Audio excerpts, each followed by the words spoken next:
All the prime minister man নামে 2021 সালে এক প্রতিবেদন প্রকাশ করে কাতার ভিত্তিক সংবাদ মাধ্যম আল জাজিরা।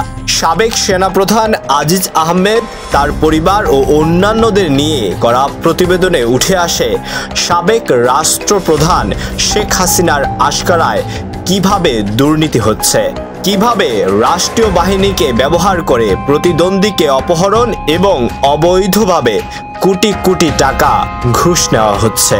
ওই সময় বাংলাদেশ সরকার প্রতিবেদনটিকে এসব অত্যাচার মিথ্যা ও মানহানিকর এবং রাজনৈতিক উদ্দেশ্য প্রণোদিত হিসেবে অভিহিত করেছিল।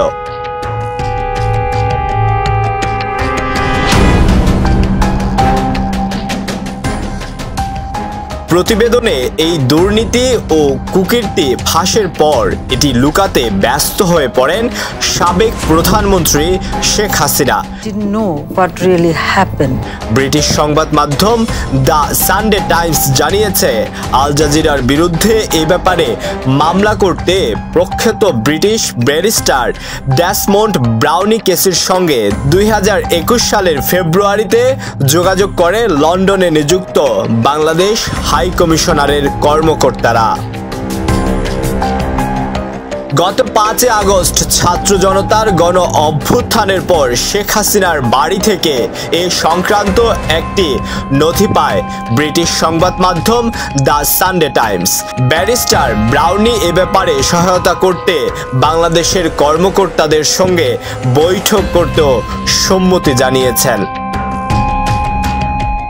তবে যুক্তরাজ্যের আদালতে মামলা করতে চাইলেও শেখ হাসিনা সরকার এটি করতে পারেননি।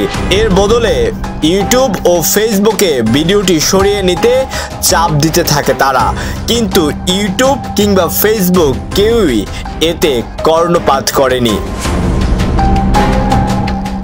প্রতিবেদনটি 1 কোটিরও বেশি মানুষ দেখেছে। এটি আন্তর্জাতিক পুরস্কারও লাভ করে।